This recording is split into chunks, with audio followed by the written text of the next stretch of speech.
Assalamualaikum warahmatullahi wabarakatuh. Perkenalkan, nama saya Nur Auliana Tasya dengan NIM 230201040, berasal dari Fakultas FMIPA dan Kesehatan dan Prodi Keperawatan.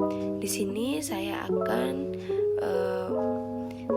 memberikan penjelasan tentang tugas yang telah saya laksanakan, yaitu PPT tentang sistem muskuloskeletal untuk tugas ilmu biomedik dasar anatomi fisiologi dengan guru pembimbing Ibu Isnaniar.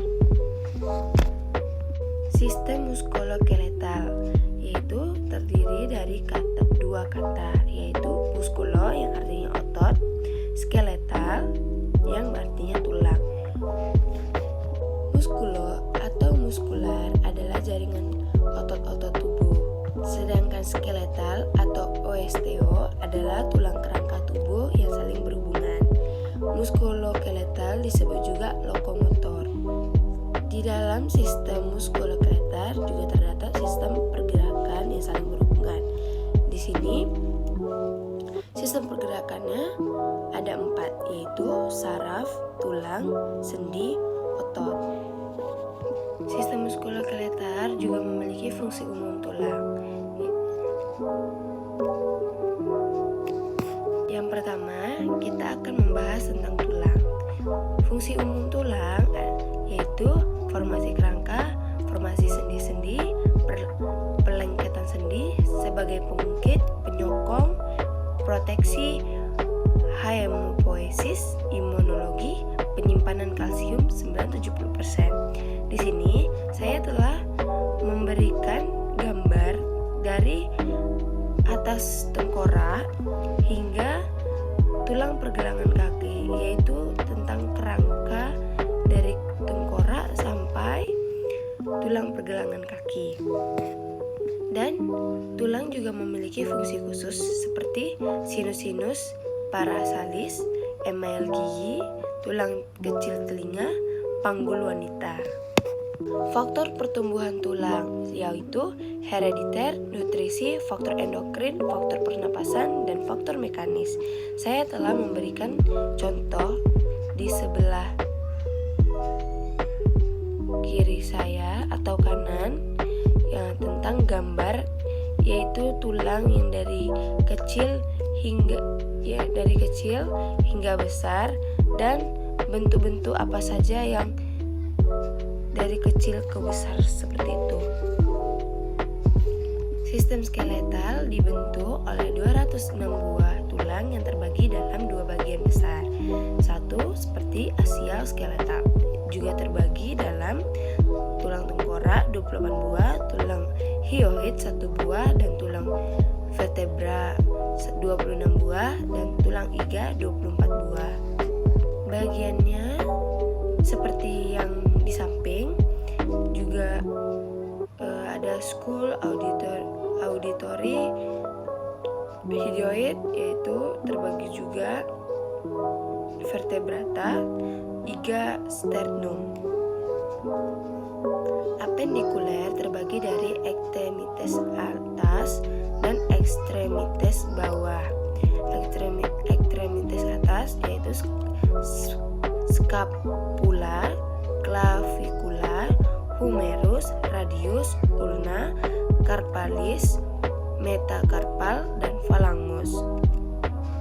Sedangkan ekstremitas bawah yaitu femur 2 BH, fibula 2 buah, tarsal 10 buah, metatarsal, tibia, patella, phalangus.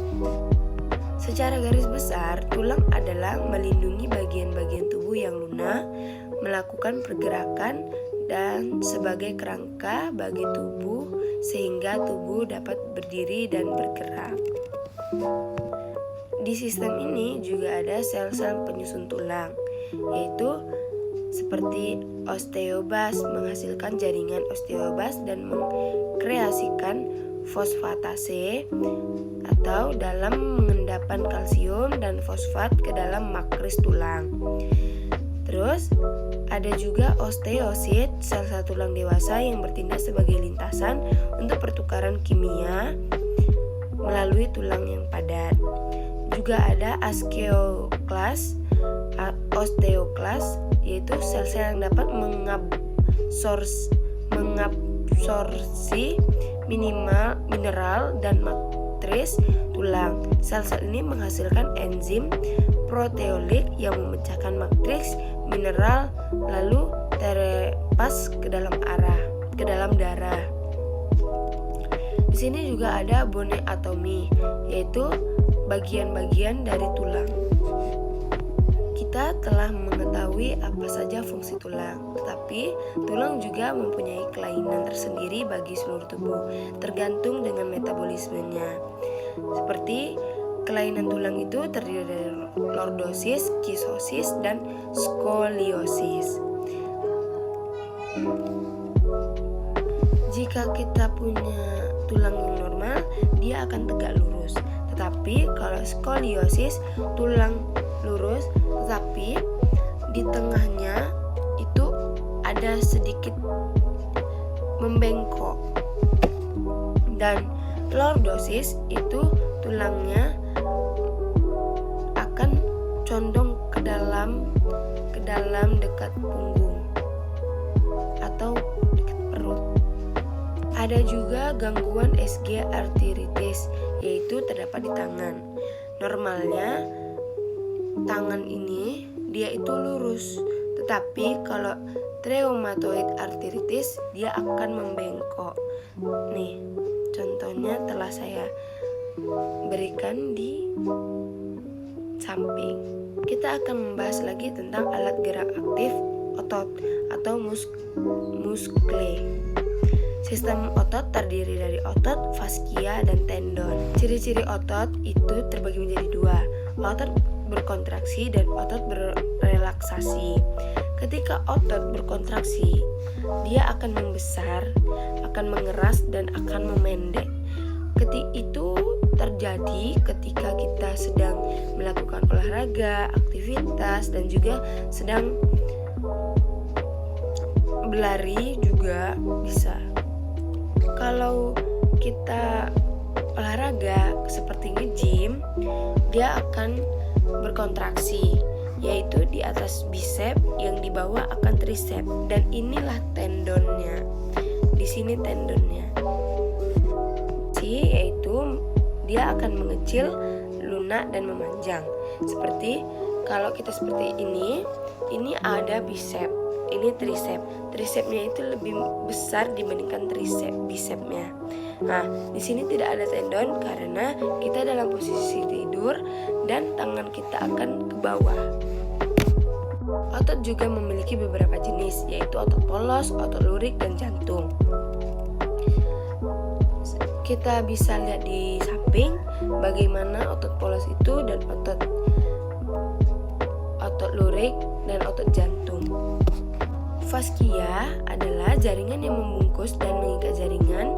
Lunak, faskia, perifer terdapat di bawah kulit dan profunda.